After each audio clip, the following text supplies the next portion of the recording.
have neon, the sound design, everything's meant to sort of evoke this feel of a little more mysterious nature than you've seen in prior Halo games.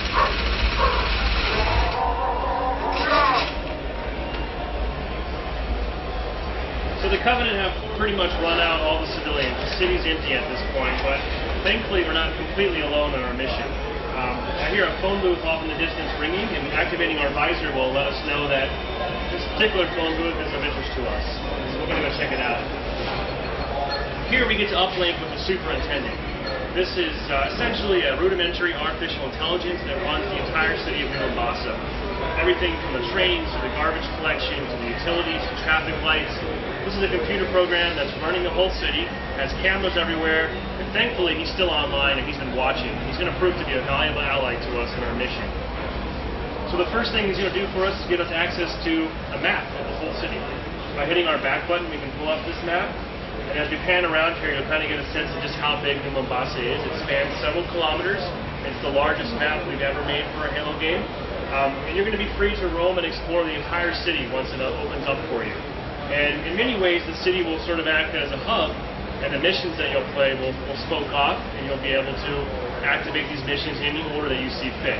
It's a much more open and modular experience than the prior Halo games, which were tending to be sort of just linear space operas that pulls you along for the ride. So we could walk around for kilometers trying to find clues or hints that might be a little frustrating, so thankfully the superintendent's going to help us out here.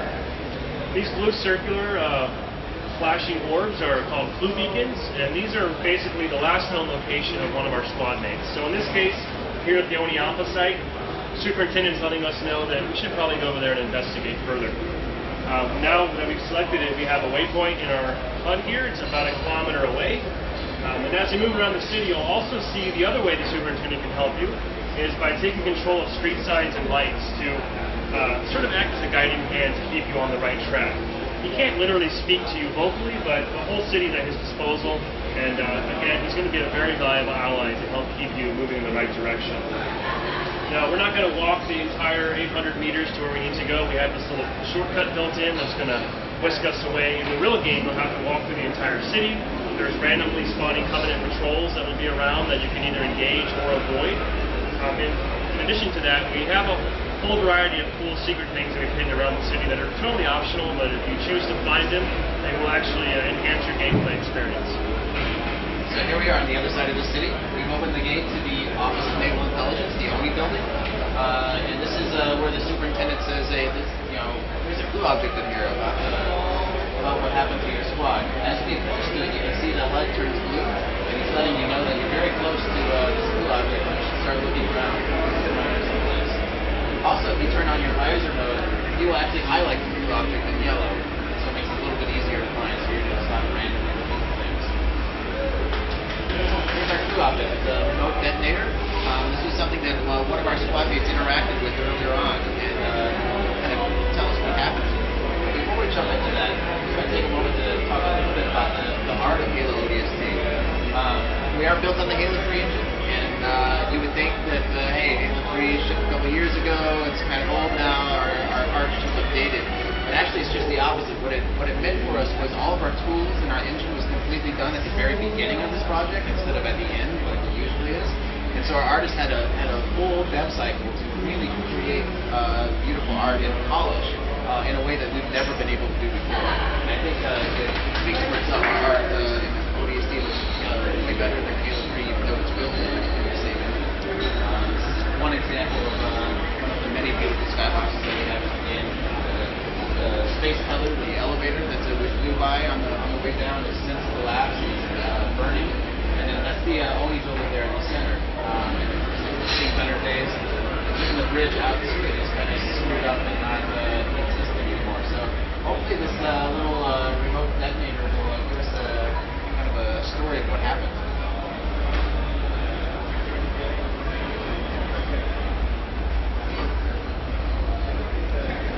Stand by to conduct the detonation on my mark.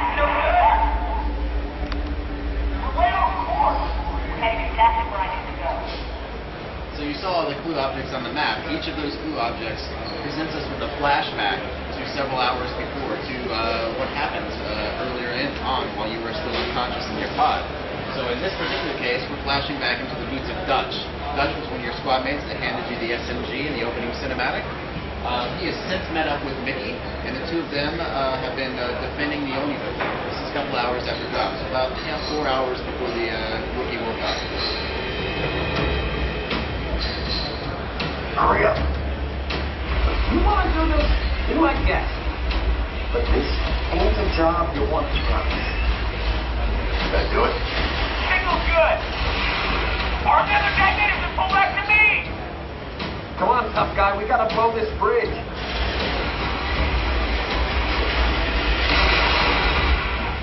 Touch, arm the other charges. What about the bridge? Forget about it. We got explosives to set. Follow me. Arm the charges.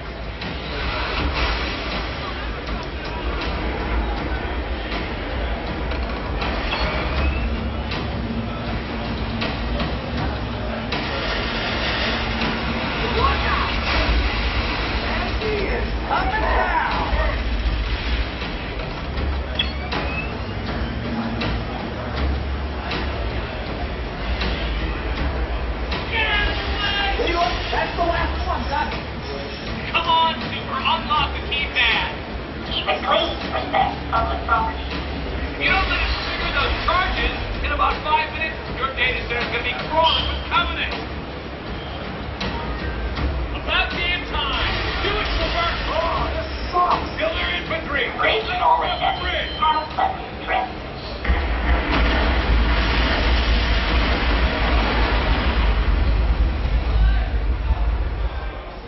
Now we saw what happened to the bridge.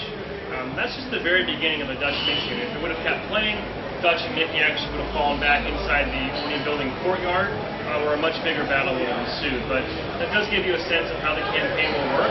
Like CJ said, the rookie will explore the city at night. You'll look for these clues. When you find a clue, you'll trigger a flashback sequence that'll play through a high-action mission from the perspective of one of your squad mates. Some of those missions are on foot, some of them involve vehicles, but they're all very diverse and a lot more action-oriented than the experience of being the rookie alone at night, which is a lot more isolated and more mysterious in nature. We're not actually quantifying that today, but there are quite a few, but we don't want to spoil. There will be some spoiler elements there, so can't give you the firm number. There are quite a few missions that you'll play as a flashback, and then what happens is, when the flashbacks are done, the rookie's timeline will actually then move forward in the present, and the rest of the game will play out to its completion.